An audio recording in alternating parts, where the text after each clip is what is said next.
안녕하세요. 부자 오빠입니다. 오늘도 현실적인 얘기를 좀 해드릴까 하는데요. 이상하게 대부분의 투자자들은 주가를 예측하려고 너무나도 필요 이상의 노력을 하고 있는 것 같습니다. 굳이 최저점에서 매수하려고 안간힘 쓸 필요도 없고요. 이것을 예측할 수도 없습니다. 어차피 아무도 못 맞추거든요. 주가는 노력한다고 해서 맞출 수 있는 것이 아닙니다. 물론 뽀록으로 한두 번 맞출 수는 있겠죠. 아주 운이 좋으면 최저점에 매수할 수 있습니다. 하지만 그것도 한두 번이지 지속적으로 그걸 맞출 수는 없습니다.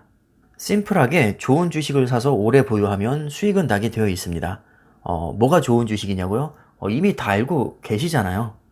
애플, 마이크로소프트, 테슬라, 구글, 삼성전자, 필라델피아 반도체, 나스닥 100, S&P 500, 엔비디아, 그 다음에 메타버스 요즘에 엄청 뜨고 있죠. 메타버스 관련주, 2차전지 관련주.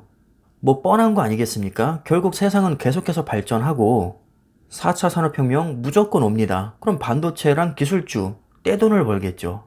이런 종목들은 지금까지도 계속해서 우상향 해왔고 앞으로도 우상향할 가능성이 매우 높습니다. 100%라고 할 수는 없지만 거의 99%는 우상향한다고 봐도 무방합니다. 그냥 누구나 인정하는 우량주를 사서 오래 들고 가면 당연히 수익이 나게 되어 있는데 왜 이렇게 우리가 주식에서 손해를 보고 어렵게 생각하느냐? 강박적으로 가격 맞추기 게임을 해서 그렇습니다. 어떻게든지 우리는 저점에 사서 고점에 팔려야 직성이 풀립니다. 굳이 그렇게 안 해도 충분한 수익을 낼 수 있는데 지름길로 가기 위해서 가격을 맞추려고 거의 목숨을 겁니다. 그러니 스트레스를 안 받을 수가 없습니다. 우리가 조금 욕심을 내려놓고 현실적으로 주가 예측이 불가능하다는 것을 인정하고 그냥 편안하게 최대한 오래 들고 가는 게 좋습니다. 물론 최저점에서 매수하면 너무나도 좋죠. 하지만 그게 불가능하잖아요. 최저점에서 매수했다면 2000%를 먹을 수 있었다면 비교적 고점에서 매수해도 500%는 먹을 수 있습니다. 당연히 500%보다 2000%가 좋지만 우리가 노력한다고 해서 2000%를 먹을 수 있나요? 불가능합니다.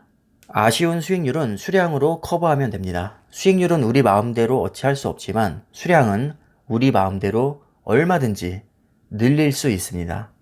단적인 예를 들어서 1000만원으로 2000% 수익 낸 사람과 2억으로 500% 수익 낸 사람 중에서 누가 돈을 더 많이 벌었을까요? 당연히 후자입니다. 투자 사이즈가 크면 수익률이 많이 후달려도 얼마든지 더 많은 돈을 벌 수 있습니다. 그러니까 차라리 최저점 맞추려고 노력할 시간에 알바를 해서 수량을 더 늘리는 게 훨씬 이득입니다. 수량이 깡패입니다. 수익률이 아무리 높아도 수량 앞에서는 장사 없습니다. 그 다음에 현금 보유 비중에 대해서도 갑론을박이 많은데 사실 정해진 건 없습니다. 정답이 있을 수가 없죠. 현금 보유는 내가 불면증에 시달리지 않을 정도만 하면 충분합니다. 나는 100% 올인해도 잠이 잘 온다. 그럼 현금 보유 안 해도 됩니다.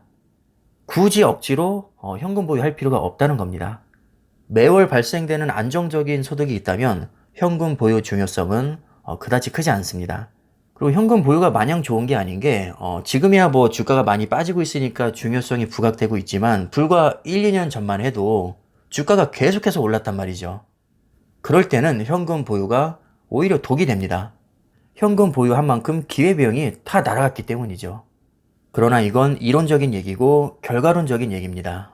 대부분의 투자자들은 생각보다 멘탈이 강하지 않습니다. 그래서 현실적으로 현금 보유는 일정 부분 하는 것이 좋습니다. 사람에 따라 다르겠지만 일반적으로 20%에서 40% 정도면 굉장히 무난합니다. 절반 이상을 내가 이미 투자를 하고 있으니까 상승장에서는 돈을 벌어서 좋고 생각보다 강한 폭락장이 오면 싼 가격에 수량을 많이 늘릴 수 있어서 좋습니다. 주가가 올라도 좋고 떨어져도 좋고 어느 정도 양다리를 걸침으로써 멘탈을 단단히 잡을 수 있는 것이죠. 너무 큰 욕심을 부려서 100%다 들어간 것도 모자라서 무리하게 대출받아서 투자를 하고 있다면 예상치 못한 하락장이 왔을 때 당연히 멘탈이 나갈 수밖에 없습니다. 반대로 지나치게 몸살려서 현금을 뭐 90% 이상 시켜놓으면 예상치 못한 폭등장이 왔을 때 기회비용을 다 날리게 되겠죠. 떨어질 것 같아서 현금화 시켰는데 갑자기 올라버리면 타이밍 잡기가 정말 어려워집니다. 10,000원일 때도 비싸다고 안 사던 주식이 12,000원이나 됐는데 누가 그걸 살 수 있을까요? 대부분 억울해서라도 10,000원이 되기 전까지는 선뜻 매수를 들어가기가 어렵습니다. 10,000원이 되기를 기다리고 있는데 갑자기 15,000원으로 또 올라버리면 이거 살 수 있을까요? 못 삽니다. 그럼 결국에는 그냥 관심을 끊게 되고 나중에 10년 후에 봤을 때 10만 원이 돼 있으면 얼마나 배가 아플까요? 그래서 현금 보유는 너무 높게 가져가지 않는 게 좋습니다. 최근에 많이 빠졌다고는 하지만 여전히 불확실성 너무 많고 추가 하락할 가능성 누가 봐도 높아 보입니다. 이럴 때는 현금 보유 비중을 평소보다 높이는 게 좋겠죠. 경우에 따라서는 50%에서 70%까지도 괜찮습니다. 그러나 반대의 경우 떨어질 것으로 예상을 했는데 진짜 아무도 예상하지 못한 시기에 갑자기 떡상을 해버리면 그때는 정말 돌이킬 수가 없습니다.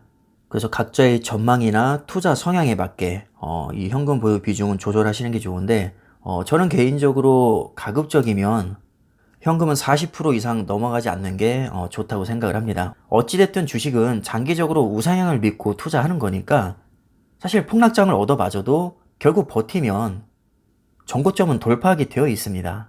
절반 이상은 시장에 발 담그고 있는 게 저는 맞다고 보고요. 생각보다 하락폭이 클 때 아껴뒀던 현금을 조금씩 풀면 됩니다. 그래서 통상적으로 20%에서 40% 정도 상황에 맞게 현금 보유는 조절하시면 될 것 같습니다. 자, 그럼 이번 영상도 이쯤에서 짧게 마무리하겠습니다. 감사합니다.